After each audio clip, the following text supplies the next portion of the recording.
Hello friends, welcome to my TET class. Friends, आज हम देखेंगे पर्यावरण अध्ययन। और पर्यावरण अध्ययन में ये हमारा एक प्रैक्टिस सेट होगा जिसमें हम 3 प्रैक्टिस सेट दे चुके हैं।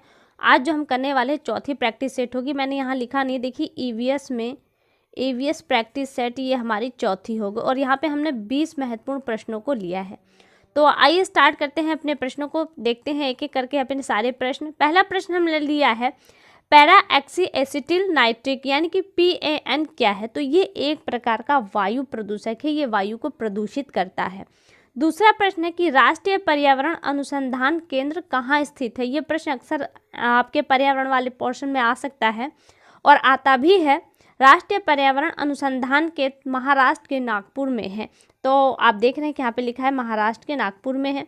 अगला प्रश्न देखिए, अगला प्रश्न है यहाँ पर वायुमंडल में ओजोन परत हमारी रक्षा किन किरणों से करता है। तो सूर्य से आने वाली जो पराबैंगनी किरणें हैं इन्हें अवशोषित करता है ओजोन और ये वायुमंडल की इससे रक्षा करता है। तो यहाँ पे ऑप्शन देख रहे हैं, आपका उत्तर देख रहे हैं कि पराबैंगनी किरणों से। दूसरा प्रश्न है वायुमंडल में कौन सी गैस सर्वाधिक पाई जाती है। तो नाइट्रोजन गैस सर्वाधिक पाई जाती है, आप जानते हैं। अगला प्रश्न देखिए, आकाश नीला किसके कारण दिखाई देता है। तो जो आप जानते हैं प्रकाश का जो प्रकीर्णन होता है उस प्रकीर्णन के कारण हमें आकाश नीला दिखाई देता है। अगला प्रश्न है कि विश्व पर्यावरण दिवस किस तिथि को मनाया जाता है। तो बहुत ही इंपॉर्टेंट प्रश्न, अक्सर एग्जाम में आता भी है। 5 जून को मनाया जाता है।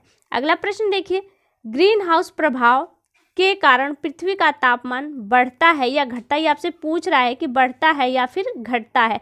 तो आपको पता है ग्रीन हाउस प्रभाव के कारण जो पृथ्वी का टेम्परेचर है वो बढ़ रहा है और इसके परिणाम स्वरूप जो हमारे ग्लेशियर है वो भी पिघल रहे हैं।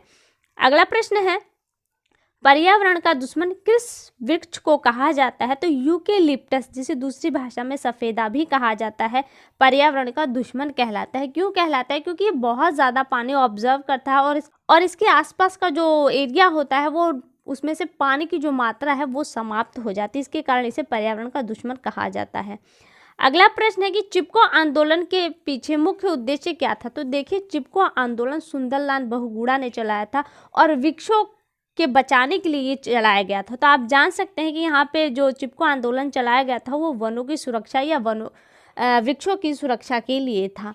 अगला प्रश्न देखिए, अगला प्रश्न है यहाँ पे कि फोटो कॉपी मशीन या जीरोक्स कॉपी जब आप करवाते हैं तो वो जो मशीन होती है उस मशीन से कौन सी गैस उत्पादित होती है या कौन सी गैस निकलती है। तो वो ओजोन गैस निकलती है जिसका सूत्र O3 है।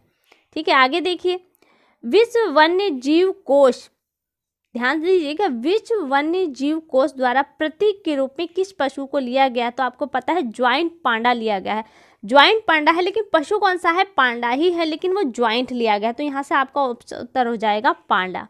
अगला प्रश्न देखिए, भारत का कौन सा राज्य टाइगर राज्य या टाइगर स्टेट के रूप में माना जाता है। तो वो MP है, यानी कि मध्य प्रदेश, जहाँ पे जो टाइगर रिजर्व है बहुत ज़्यादा है। भारत में सबसे ज़्यादा जो टाइगर रिजर्व है वो आपको MP में ही मिलेंगे। अगला प्रश्न है कि वन महोत्सव किसने प्रारंभ किया था। तो KM मुंशी ने वन महोत्सव प्रारंभ किया था।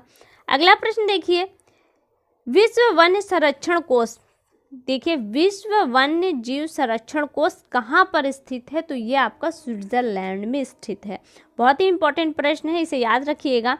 सर्वाधिक ओजोन क्षयकारी गैस कौन सी, यानी कि जो ओजोन परत है उसको सबसे ज़्यादा क्षीण करने वाली गैस कौन है, यानी कमज़ोर करने वाली गैस कौन सा है। तो वो है CFC, यानी कि क्लोरोफ्लोरोकार्बन।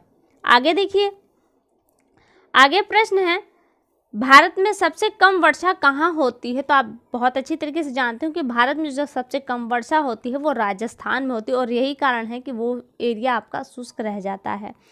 अगला प्रश्न है कि भूतल पर CFC का प्रयोग कहाँ होता है, यानी कि भूतल यानी कि जो हम इस वक्त जिस सतह पे रह रहे हैं तो यहाँ पे CFC जो गैस है उसका प्रयोग कहाँ कहाँ होता है। तो वातानुकूलरों में, यानी कि जो एयर कंडीशनर्स हैं उसमें होता है, रेफ्रिजरेटर में होता है, हेयर स्प्रे आता है उसमें होता है, और जो आपकी शेविंग क्रीम आती है उसमें भी होता है, और जो विविध प्रकार के सौंदर्य के प्रसाधन हैं उनमें भी CFC गैस का प्रयोग किया जाता है।